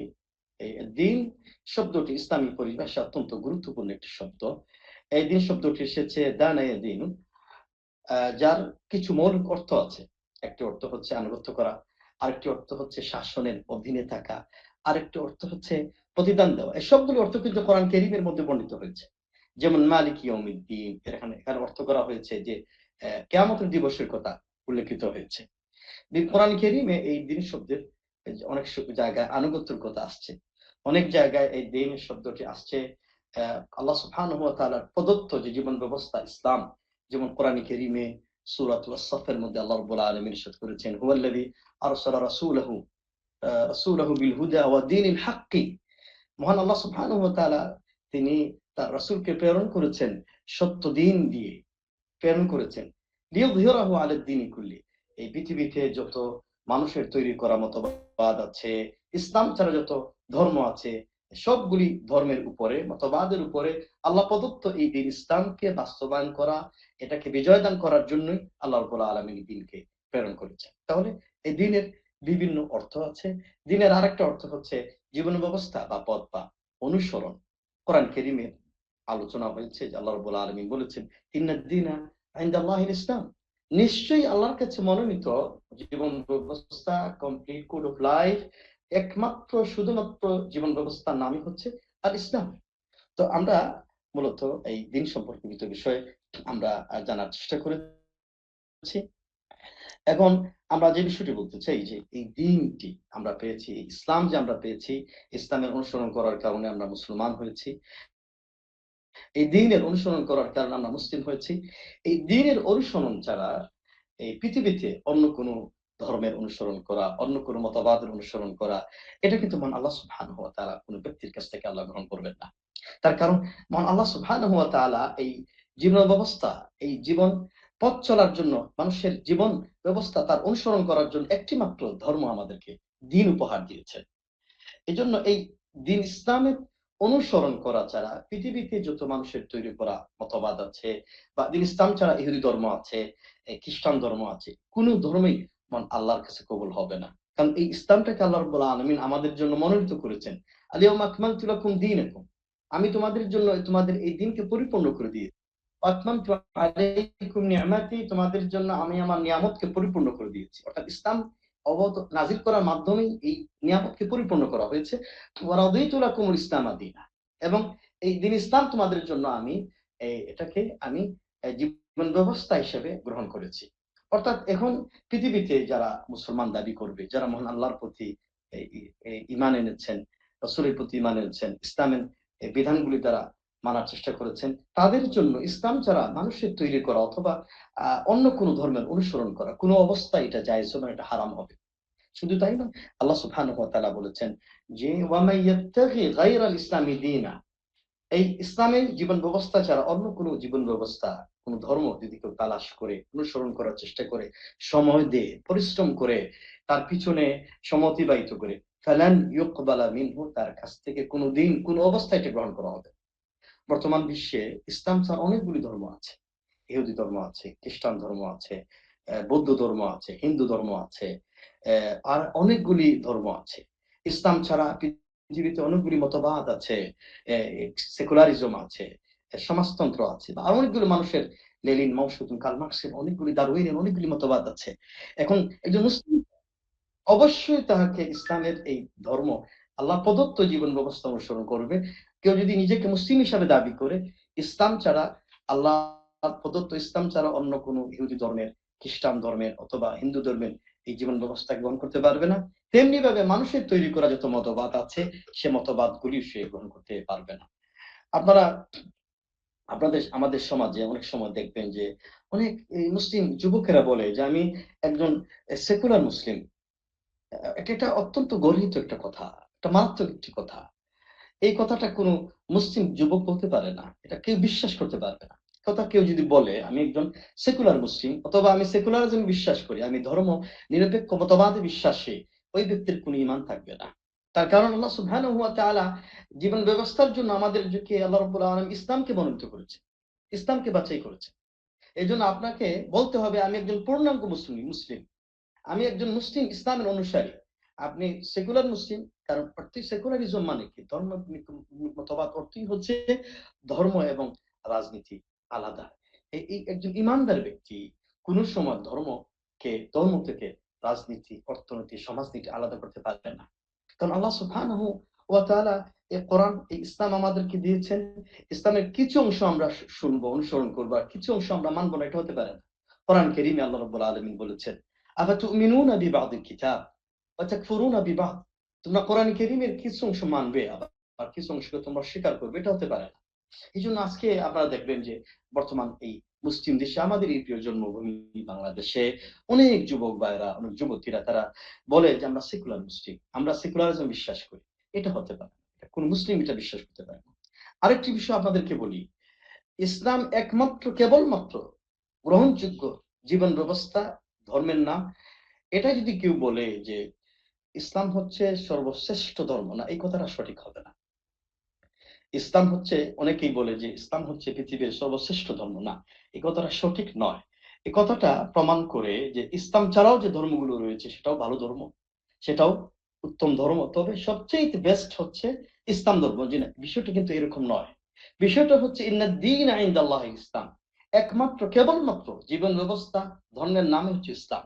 অর্থাৎ ইসলাম ছাড়া বাকি যতগুলি ধর্ম রয়েছে, যতগুলি মতবাদ রয়েছে, সবগুলি হচ্ছে বাতিল, সবগুলি হচ্ছে অগ্রহণযোগ্য, এটা আল্লাহর কাছে গ্রহণযোগ্য হবে না। বিষয়টা কিন্তু এমন নয় যে অন্যান্য ধর্মগুলি ভালো ধর্ম আর ইসলাম হচ্ছে এই ধর্মগুলোর মধ্যে সবচেয়ে ভালো, সবচেয়ে সর্বশ্রেষ্ঠ। বিষয়টা কিন্তু এভাবে চিন্তা করলে হবে না। এটা কোরআন কারীমের যে দৃষ্টিভঙ্গি রয়েছে, কোরআন কারীমের দৃষ্টিভঙ্গির সাথে সম্পূর্ণ সাংঘর্ষিক। আশা করছি আপনারা এই বিষয়টি আপনারা অনুধাবন করতে পেরেছেন ইনশাআল্লাহ তাআলা।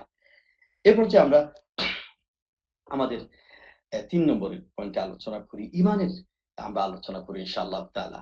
আমরা একটু আগেই ইমান সম্পর্কিত বিষয় আমরা আলোচনা করেছি যে যুগে যুগে এই নবী মুহাম্মদ সাল্লাল্লাহু আলাইহি ওয়াসাল্লামের সময় থেকেই এই ইমানের এই পরিভাষাটি ব্যাপক ব্যবহার ছিল। পরবর্তী সময়ে এর আকীদা ব্যবহার এসেছে। তবুও এখনো পর্যন্ত আমরা এই যখনই বলি আকীদা, তখনই আমাদের অনায়াসে আমাদের হৃদয়ের মধ্যে ইমানের বিষয়টি চলে আসে। তো ইমানের এই বিষয়টি আমাদের জানা উচিত। ইমান আরবি শব্দ আমনুন শব্দ থেকে তার উৎপত্তি হয়েছে, যার অর্থই হলো নিরাপত্তা, আস্থা, বিশ্বস্ততা, হৃদয়ের স্থিতি। এটাই হচ্ছে শাব্দিক অর্থে আমরা বলি।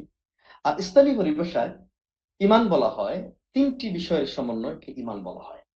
আপনারা এগুলি, এই গুরুত্বপূর্ণ পয়েন্টগুলি করার চেষ্টা করবেন, যেহেতু এটা ইসলামের ইমানের একটি মৌলিকগুলি বিষয় আপনাদের সামনে আলোচনা করছি। ১ নম্বর বিষয় হচ্ছে তাসদীকুল কলবি, হৃদয়ের বিশ্বাস।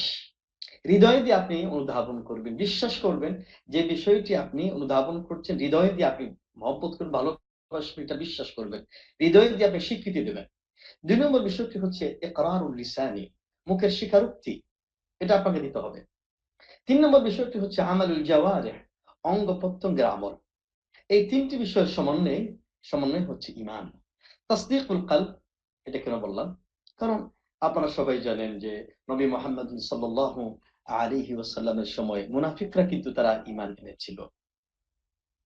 এজন্য আল্লাহ রাব্বুল আলামিন মুনাফিকদের ঈমানের বিষয়ে সূরাতুল মুনাফিকুনের শুরুতেই তিনি মুনাফিকদের ঈমানের কথা বলেছেন। ইযা জাআকাল মুনাফিকুনা ক্বালু নাশহাদু ইন্নাকা লারাসূলুল্লাহ ওয়াল্লাহু ইয়ালামু ইন্নাকা লারাসূলুহু ওয়াল্লাহু ইয়াশহাদু ইন্নাল মুনাফিকিনা লাকাযিবুন। মুনাফিকরা এসে বলতো, ইয়া রাসূলুল্লাহ, আপনি তো আল্লাহর রাসূল, আমরা তো মহান আল্লাহর প্রতি ঈমান এনেছি। আব্দুল্লাহ বিন উবাই বিন সুলুল মুনাফিকদের সর্দার ছিল। নবী মুহাম্মদ সাল্লাল্লাহু আলাইহি ওয়াসাল্লাম যখন মদিনাতে গেলেন, মদিনাতে যাওয়ার পরে মুনাফিকদের এই সর্দার নামাজের পরে দাঁড়িয়ে নবী মুহাম্মদ সাল্লাল্লাহু আলাইহি ওয়াসাল্লামের সামনে, সাহাবাগণদের সামনে এভাবে উচ্ছ্বসিত হয়ে বলতো, ইনি হলেন আল্লাহর রাসূল, তার প্রতি তোমরা ঈমান আনো, তাকে সহযোগিতা করো। কিন্তু সে মুনাফিকি করত, সে নবী মুহাম্মদ সাল্লাল্লাহু আলাইহি ওয়াসাল্লামের সাথে প্রতারণা করত। আল্লাহ রাব্বুল আলামিন তাদের ঈমানের বিষয়টি এভাবে বলে দিলেন, ওয়াল্লাহু ইয়াশহাদু ইন্নাল মুনাফিকিনা, আল্লাহ সাক্ষী দিচ্ছেন মুনাফিকরা মিথ্যাবাদী। কারণ মুনাফিকরা তারা হৃদয়ের মধ্যে ঈমান লালন করতো না, বিশ্বাস লালন করতো না, তারা মুখে উচ্চারণ করত। এজন্য তাদেরকে ঈমানদার বলা যাবে না। আপনাকে আমাকে অবশ্যই হৃদয়ে বিশ্বাস থাকতে হবে, এমন ইয়াকিন থাকতে হবে যে হৃদয়ের বিশ্বাসের মধ্যে কোন ধরনের কোন সন্দেহের অবকাশ থাকবে না। এজন্য কোরআন কারীম আল্লাহ বলেছেন, ইন্নামাল মুমিনুনা আল্লাযীনা আমানু বিল্লাহি ওয়া রাসূলিহি সুম্মা লাম ইয়ারতাবু। ঈমানদার তো তারাই যারা ঈমান আনার পরে সামান্যতম সংশয় সন্দেহ পোষণ করে না। ইয়াকিন থাকতে হবে। এই বিষয়ে আমরা সামনে আলোচনা করব। তার পাশাপাশি ইকরারুল লিসান, মুখে উচ্চারণ করতে হবে। আমি যে কালিমা উচ্চারণ করি সে মুখে উচ্চারণ করার মাধ্যমেই আমাদের ইমান আনতে হয়, তেমনি ভাবে আমালুল জাওয়ারিহি, আমি যে ইমান এনেছি হৃদয়ের মধ্যে মুখে উচ্চারণ করেছি, আমলে বাস্তবায়ন করার মাধ্যমে এটা প্রমাণ করতে হয়। আমার সম্মানিত উপস্থিতি, আমরা ইসলামী পরিভাষায় ইমান কাকে বলা হয় আমরা জানার চেষ্টা করেছি। এ পর্যায়ে আমরা ইমানের যে মৌলিক বিষয়গুলো রয়েছে, বিষয়বস্তু রয়েছে, বিষয়বস্তু সম্পর্কে আমরা জানার চেষ্টা করি। ইমানের বিষয়বস্তু সম্পর্কে কোরআন এবং হাদিসের মধ্যে ৬টি বিষয় বর্ণিত হয়েছে। এই ৬টি বিষয় আপনাদের সবার জানা আছে। আমরা যখন ছোট্টবেলায় মক্তবে পড়াশোনা করেছি, আমরা আমানতু বিল্লাহি ওয়া মালাইকাতিহি ওয়া কুতুবিহি ওয়া রাসূলিহি ওয়াল ইয়াউমিল আখিরি ওয়াল ঈমানু বিল কদরি খাইরিহি ওয়া শাররিহি ওয়াল বা'থি বা'দাল মাউত, এইভাবে আমরা ছোট্টবেলায় মুখস্থ করেছি। কিন্তু যদিও এটা ৭টি আমাদের শেখানো হয়েছে, আসলে এই ৭টি এইভাবে মুখস্থ করার কোনো প্রয়োজন নেই। কোরআন এবং সুন্নাহর মধ্যে ইমানের ৬টি বিষয়, ৬টি রুকন, ৬টি স্তম্ভ বর্ণিত হয়েছে। আমি একটু পরেই বলছি যে এই ৬টি স্তম্ভের মধ্যেই ৭টি যে আমরা মুখস্থ করেছিলাম ছোট্টবেলায়, শেষের বিষয়টি আল ইয়াউমিল আখিরের মধ্যেই অন্তর্ভুক্ত হয়ে গিয়েছে। এজন্য আলাদা করে এটা বলার আর প্রয়োজন নেই।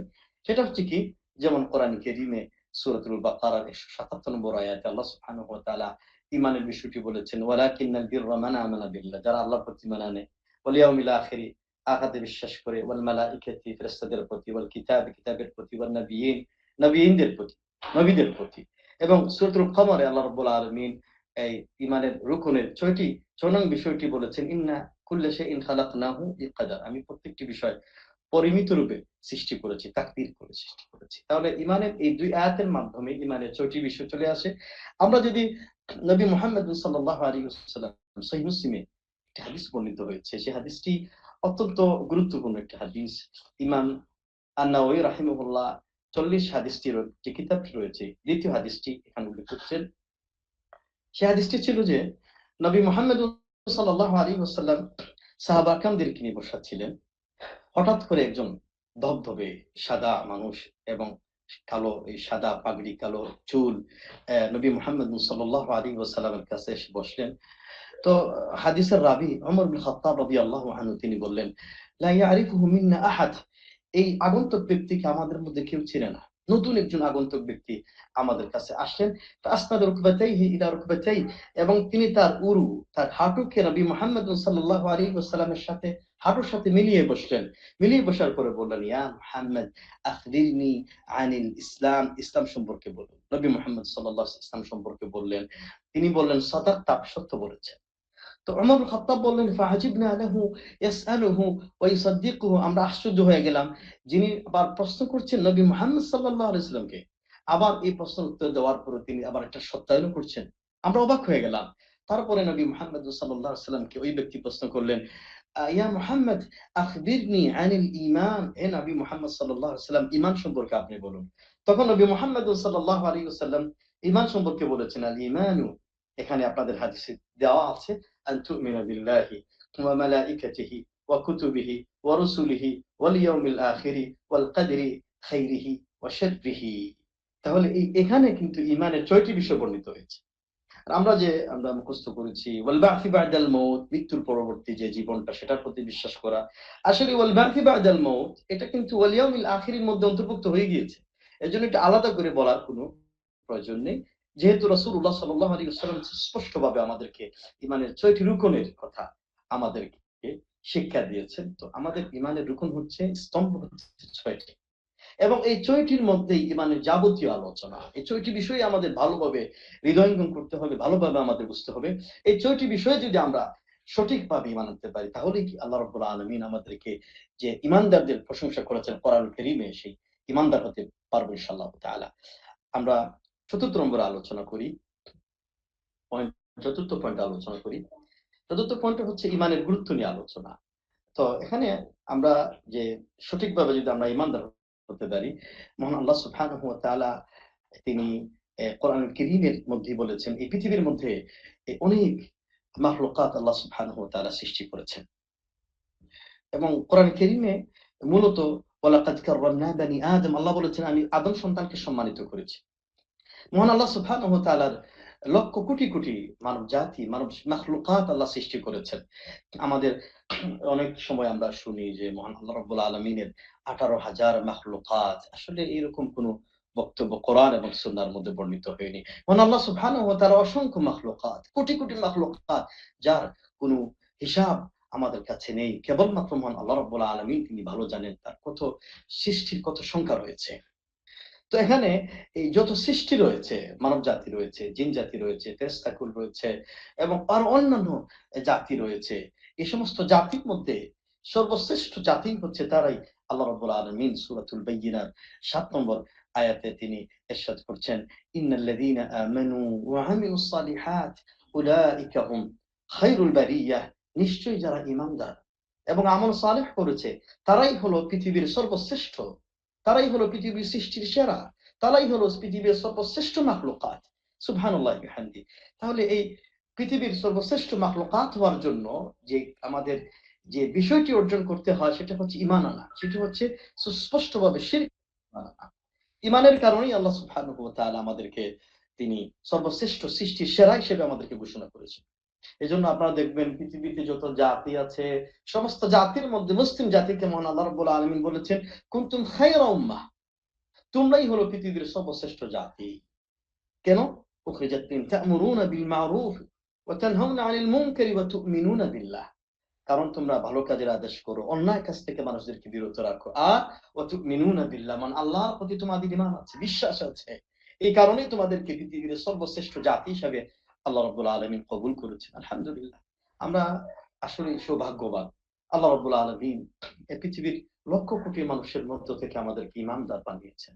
আমাদেরকে ঈমানের যে সুপান, আমাদের ঈমানের যে স্বাদ রয়েছে, মিষ্টতা রয়েছে, হালাওয়াতুল ঈমান রয়েছে, এই হালাওয়াতুল এই ঈমানের স্বাদটুকু অর্জন করার তৌফিক দান করছেন। এজন্য কিয়ামত পর্যন্ত, মৃত্যু পর্যন্ত যদি কেউ সময় পায়, কিয়ামত পর্যন্ত যদি কেউ হায়াত পায়, ঈমানের এই স্বাদ, ঈমানের এই মহান এই নিয়ামত শুকরিয়া আদায় করে কেউ শেষ করতে পারবে না। আমি আপনাদেরকে ঈমানের এই মর্যাদা গুরুত্বের বিষয়ে সামনে রেখে একটি হাদিস আপনাদেরকে উল্লেখ করেছি। আমি ঈমানের মর্যাদার কথা, এই ফজিলতের কথা বলে আমি আমার আলোচনা শেষ করতে পারবো না। কারণ নবী মুহাম্মদ সাল্লাল্লাহু আলাইহি ওয়াসাল্লামের যে হাদিসটি, এটাকে বলা হয় সহিহ বুখারীর মধ্যে এই ঘটনাটি বর্ণিত হয়েছে, যেটাকে হাদিস শাফাআতের হাদিস বলা হয়। সেই হাদিসটা কি? এই পৃথিবীর সমস্ত মানুষ, সকল মানুষ যখন কিয়ামতের এই কঠিন মুহূর্তে তাদের বিচার কার্যক্রম ফয়সালা হওয়ার জন্য, সমাধান হওয়ার জন্য সবাই চলে যাবে আল্লাহর নবী, প্রথম নবী আদম আলাইহিস সালাতু ওয়াস সালামের কাছে। তারা সবাই গিয়ে বলবে, আপনি তো আমাদের পিতা, আপনি তো আমাদের পিতা। আজকের এই কঠিন মুহূর্তে হাসরের ময়দানে আমাদের বিচার ফয়সালা যেন হয়ে যায়, আপনি একটু মহান আল্লাহর কাছে সুপারিশ করুন।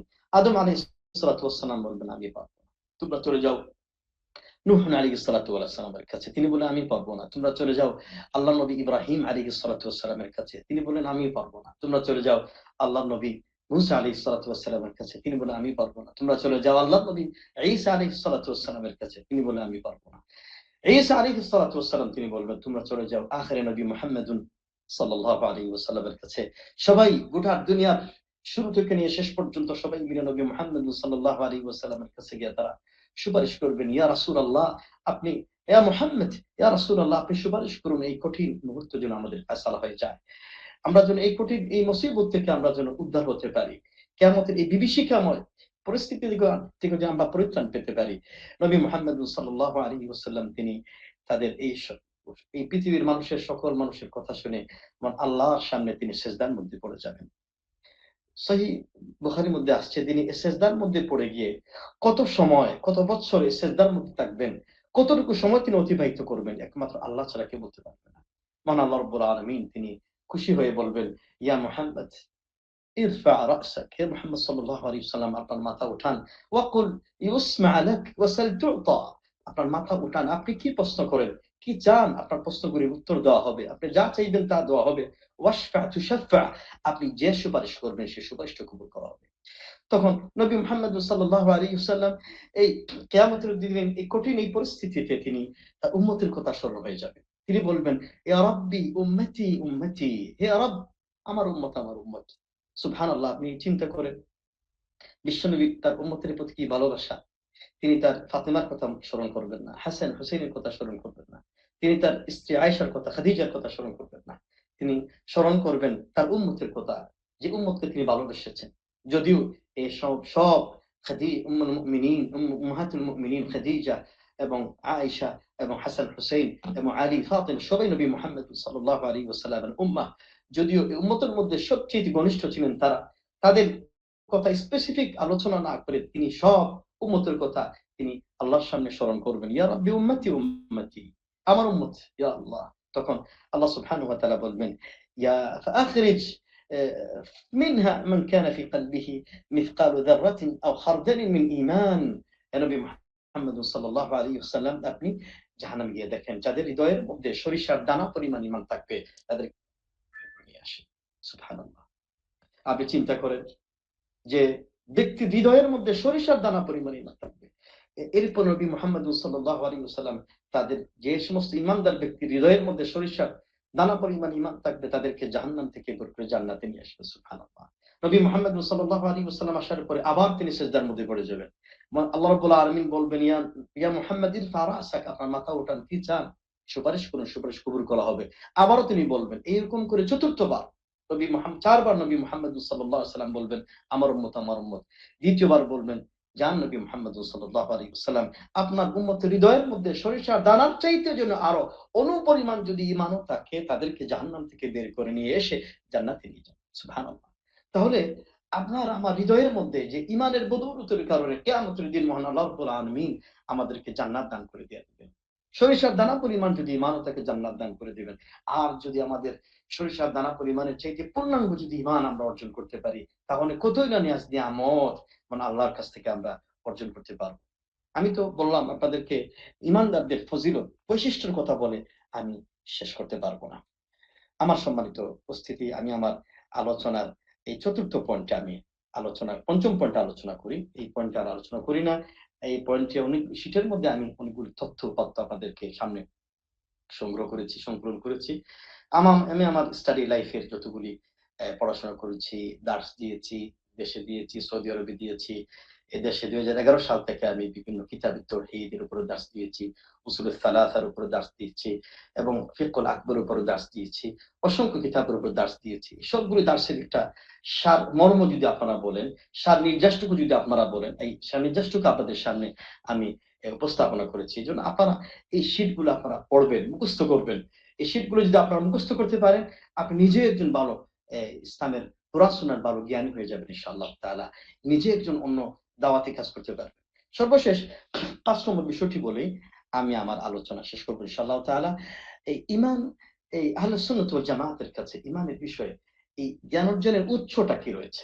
আপনারা সবাই জানেন প্রতিটি বিষয়ের একটা উৎস থাকে। আমরা যে পাউরুটি ভক্ষণ করি বা যে ব্রেড ভক্ষণ করি তার উৎসটা হচ্ছে এই আটা অথবা ময়দা, এবং এর আগের উৎসটা হচ্ছে গম। গম থেকে এই সমস্ত বিষয়গুলি এটাকে সৃষ্টি করা হয়, তৈরি করা হয়। তেমনি ভাবে আমরা যে ঈমান এনেছি, এই ঈমানের এই বিষয়বস্তু অবশ্যই একটি মাসদার তারাক্কি আল ইলম আল আকীদাত আস সাহিহা। কোন জায়গা থেকে, কোথা থেকে আমরা এই ঈমানের বিষয়গুলি আমরা সংগ্রহ করব? আমরা সবাই জানি, একটি বিষয় আপনাদেরকে বলি, আমরা ইসলামী শরীয়তের যে বিষয়গুলো রয়েছে, ইসলামী শরিয়া বলতে এখানে ঈমানও বোঝানো হয় এবং সেখানে ইবাদতের বিষয়গুলি বোঝানো হয়। তো এখানে ইসলামী শরীয়তের যে যেখান থেকে আমরা এই উসুলগুলি, মূলনীতিগুলি সংগ্রহ করি, ইসলামী শরীয়তের যেখান থেকে আমরা মূলনীতিগুলি সংগ্রহ করি, যেখানে উৎস রয়েছে সেটি হচ্ছে 4টি উৎস রয়েছে। একটি হচ্ছে কোরআন, সুন্নাহ, আল ইজমা ওয়াল কিয়াস। এই ইসলামের এই মৌলিক 4টি উৎস থেকে, যে 4টি উৎসের বিষয়ে উলামা কেরাম ঐকমত্য পোষণ করেছে। আরো অনেকগুলি উৎস রয়েছে, সেগুলি উলামা কেরামদের মধ্যে কিছু দ্বিমত আছে, আমরা সেগুলির দিকে যাচ্ছি না। কিন্তু যে 4টি উৎসের বিষয়ে সব উলামা কেরাম রাহমাতুল্লাহ আলাইহিম ইজমা করেছেন, ঐকমত্য পোষণ করেছেন যে ইসলামী শরিয়ার 4টি উৎস রয়েছে। একটি হচ্ছে কোরআন, আরেকটি হচ্ছে আস-সুন্নাহ, আরেকটি হচ্ছে আল ইজমা, আরেকটি হচ্ছে আল কিয়াস। এটা ইসলামী শরিয়ার উৎস। কিন্তু ইসলামী আকীদা, ঈমানের এবং তাওহীদের যে উৎস রয়েছে, এই তাওহীদের উৎস রয়েছে মাত্র 2টি উৎস রয়েছে। একটি হচ্ছে মহান গ্রন্থ আল কোরআন কারীম, যে কোরআন মহান আল্লাহ প্রদত্ত, তিনি নাযিল করেছেন। আরেকটি উৎস হচ্ছে নবী মুহাম্মদ সাল্লাল্লাহু আলাইহি ওয়াসাল্লামের সহিহ সুন্নাহ। এই দুটি বিষয় থেকে আমাদের ইসলামী আকীদা, সেখান থেকে আমাদের নিতে হবে। ঈমানের বিষয়গুলি সেখান থেকে নিতে হবে।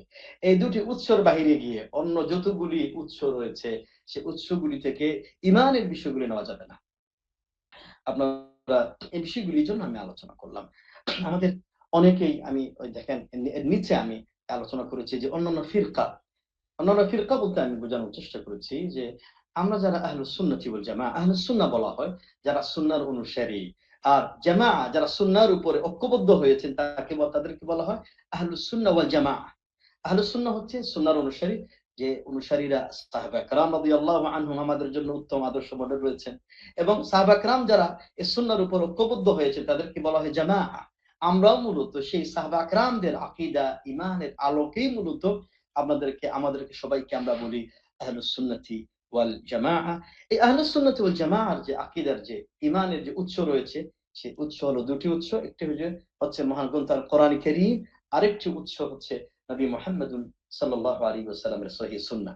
এই দুটি উৎসের বাইরে আমাদের সমাজে অনেকগুলি ফিরকা রয়েছে, অনেকগুলি বাতিল ফিরকা রয়েছে। তাদের ফিরকার ইসলামী আকীদা যখন তারা সংগ্রহ করে উৎস হিসাবে কোরআন সুন্নাহর বাহিরে গিয়েও, এবং কোরআন সুন্নাহর পাশাপাশি তারা আর অনেকগুলি উৎস থেকে তারা আকীদা অর্জন করার চেষ্টা করে। একটা হচ্ছে ওহী বহির্ভূত অলৌকিক জ্ঞান তারা অর্জন করার চেষ্টা করে। আবার দুর্বল মিথ্যা জাল হাদিস গ্রহণ করার মাধ্যমে ঈমানের বিষয়টি তারা অর্জন করার চেষ্টা করে। এমনকি পাশাপাশি তারা তাদের এই কমন সেন্স যেটা রয়েছে, কমন সেন্স আকলকে, বুদ্ধিমত্তাকে ওহীর জ্ঞান হিসাবে ইসলামী আকীদার এই উৎস হিসাবে তারা সেখানকে আকলকে, তারা বুদ্ধিকে প্রাধান্য দেওয়ার চেষ্টা করে। আবার বিভিন্ন সময়ে কোরআন হাদিসের বাহিরে গিয়ে ইসরায়েলি যেগুলি রেওয়ায়েত রয়েছে সেই রেওয়ায়েত আমল করার মাধ্যমে চেষ্টা করে। আমি অনেক সময় বলি, অনেক সময় আমাদের অনেক দেশে অনেক লোকেরা বলে যে আমরা এই বিষয়গুলি অর্জন করেছি আমাদের ব্যক্তিগত তাজরিবা, অভিজ্ঞতা থেকে। তো অনেক সময় অনেক ব্যক্তিরা বলে থাকেন, অনেক দরবেশরা বলে থাকেন যে আমাদের এই আমলটা বা ঈমানের এই বিষয়টি আমি ব্যক্তিগত তাজরিবা, অভিজ্ঞতার আলোকে আমরা পেয়েছি। আসলে ঈমানের বিষয়টি ব্যক্তিগত তাজরিবা, অভিজ্ঞতার আলোকে হতে পারে না। ঈমানের বিষয়টি হতে হবে ওহীর জ্ঞান থাকতে হবে। অনেক সময় অনেক ঈমানের বিষয়টি অনেকেই কাশফের মাধ্যমে করে থাকে। এই কাশফটা কি? কাশফটা হচ্ছে অনেকে এভাবে চোখ বন্ধ করে এবং 10টা মিনিট 5টা মিনিট তারা কল্পনা করেন যে এই বিষয়টি কেমন হতে পারে। তো কল্পনা করে এই বিষয়টির একটু পরে তারা সমাধান দেন, এই বিষয়টি এমন হতে পারে। না, ঈমানের বিষয়টি এই কাশফের মাধ্যমে হবে না। ঈমানের বিষয়টি স্বপ্ন যুগে পাওয়া কোনো বিষয়ের উপর নির্ভর করে হবে না। ঈমানের যে মূল উৎস রয়েছে সেই কেবলমাত্র দুটি উৎস, সেটি হচ্ছে কোরআন এবং সুন্নাহ। এই দুটি উৎসের বাহিরে গিয়ে ঈমানের বিষয়টি অর্জন করা চলবে না। আমার সম্মানিত উপস্থিতি, আশা করছি আমি আপনাদের সামনে আজকে দীর্ঘ সময় নিয়ে ঈমানের ইসলাম, আমি আজকের এই প্রথম মডিউলে ইসলামী আকীদা, ইসলাম, মুসলিম দ্বীন ও ঈমানের পরিচয় বিষয়বস্তুর গুরুত্ব নিয়ে, এবং যেখান থেকে আমাদের ঈমান সংগ্রহ করতে হয় উৎস নিয়ে আমরা আলোচনা করেছি। আশা করছি ইনশাআল্লাহ তাআলা আপনারা এই বিষয়টি উদ্ভাবন করতে পেরেছেন। আশা করছি আপনারা আজকে যে শিক্ষা আপনাদেরকে দিয়েছি সেটা একটু মেহরবানি করে একটু অধ্যয়ন করবেন, পড়বেন, মুখস্থ করবেন। ইমামরা বলতেন ফাহফাজ ফাকুল্লু হাফিজিন ইমামু। আপনি মুখস্থ করেন, প্রত্যেক হাফেজ ব্যক্তি কিন্তু সে ইমাম হয়ে যাবে। এজন্য আপনাদের যে বয়স এখনো, এই বয়সটা কিন্তু মুখস্থের বয়স। আরবিতে একটা প্রবাদ আছে, আল হিফযু ফিস সিগারি কান্নাকশি ফিল হাজারি। ছোট বয়সে যখন মুখস্থ হয় সেটা যেন এই পাথরের উপরে খোদাই করার মতো। আপনি এখন মুখস্থ করেন, ভবিষ্যতে যখন বড় হয়ে যাবেন, ব্যবসা বাণিজ্য করবেন, সাংসারিক জীবন আসবে, আপনি মুখস্থ করতে পারবেন না, সময় পাবেন না। এজন্য আরবিতে একটা প্রবাদ আছে, আল হিফযু ফিল কিবারি কাল কিতাবাতি আলাল মাই। যেটা বৃদ্ধ বয়সে মুখস্থ করার অর্থই হলো পানির মধ্যে লেখা। আপনি একটু পানির মধ্যে পড়ে লেখেন তো, লেখাটা স্থায়ী থাকবে কিনা? না, সেকেন্ডের মধ্যে সে মিশে যাবে পানির সাথে। যার কারণ এই মুহূর্তে আপনাদের মুখস্থ করা প্রয়োজন। এই যে আমি আজকের এই শীটের উপরে যতগুলি বিষয় তথ্যপাত্য আপনাদের স্থাপন করেছি, প্রত্যেকটি বিষয় মুখস্থ করবেন এবং নোট করবেন। এবং আমি শীটের বাইরে অনেকগুলি পয়েন্ট আমি আলোচনা করি। এই পয়েন্টগুলি আমি ব্যক্তিগতভাবে আমি আমি সৌদি আরবে দীর্ঘ 20 বছর অতিবাহিত করেছি, রিয়াদে পড়াশোনা করেছি, মদিনা বিশ্ববিদ্যালয়ে পড়াশোনা করেছি, এবং বিশ্ববিদ্যালয়ের বাহিরে অনেক মাশায়েখদের কাছে, শেখ বিন বাজ, আব্দুল আজিজ বিন বাজের কাছে পড়ার আমার সুযোগ হয়েছে। শেখ মোহাম্মদ সালেহ উসাইমিন এর কাছে আমার পড়ার সুযোগ হয়েছে। শেখ সুলাইমান আল আলওয়ান, তিনি কাসিমের বড় দায়ী ছিলেন, আলিম ছিলেন, তার কাছে আমার পড়ার সুযোগ হয়েছে। তার শেখ আব্দুল করিম খুদাইর, শেখ আব্দুল আমিন জিবরিন, শেখ আব্দুল হামিদ নাসির বাররাক সহ মদিনার শেখ আব্দুল মুহসিন আব্বাদ, মদিনা শেখ মুখতার শেখ, অনেক বড় বড় এই সমস্ত তথ্যপাত্র তাদের এলিম থেকে মূলত আমি আপনাদের সামনে উপস্থাপন করি। আমি ব্যক্তিগতভাবে তেমন কিছু আমি অর্জন করতে পারিনি, চেষ্টা করছি তালেবে ইলম হিসাবে আপনাদের কাছে দেওয়া। এই জন্য এখনো পর্যন্ত আমি পড়াশোনা করি, গবেষণা করি, যাতে কিছু আমি দিতে পারি। শুনেন সম্মানিত উপস্থিতি, বারাকা রয়েছে। এজন্য এই শীটগুলো আপনারা পড়বেন, মুখস্থ করবেন এবং এর বাহিরে যতগুলি পয়েন্ট আলোচনা করি সেগুলো আপনারা নোট করবেন। ইনশাআল্লাহ দেখবেন এর মাধ্যমে আল্লাহ রাব্বুল আলামিন আপনাকে বারাকা দান করছেন। আসুন আমরা আল্লাহ রাব্বুল আলামিন আমাদের সবাইকে বারাকা দান করুন। ইনশাআল্লাহ আগামী ক্লাসে দার্সে বাকি দ্বিতীয় মডিউল নিয়ে আলোচনা করব। সে পর্যন্ত সবাইকে সুস্থ রাখুন, ভালো রাখুন। ওয়া মা তাওফীকি ইল্লা বিল্লাহ। ওয়াসসালামু আলাইকুম ওয়া রাহমাতুল্লাহি ওয়া বারাকাতুহু।